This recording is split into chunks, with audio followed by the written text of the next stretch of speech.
Hey guys, and welcome back to this channel. In this video, I'll be showing you guys how you can basically remove the currency symbol on Google Sheets. So for instance, I have these like dollars here I have these dollar signs here and I want to remove them. So you're just going to select these cells. So I'm just going to select it by pressing shift here. Go to format and then go to number and then select number, and it's going to format them in this way instead. And it's going to remove the currency sign.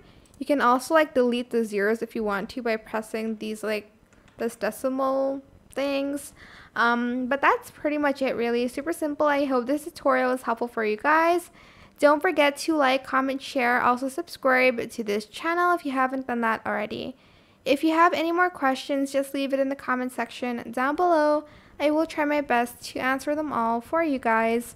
And if you found this video helpful, please click the thanks button above the description box down below. Thank you so much for watching. Bye!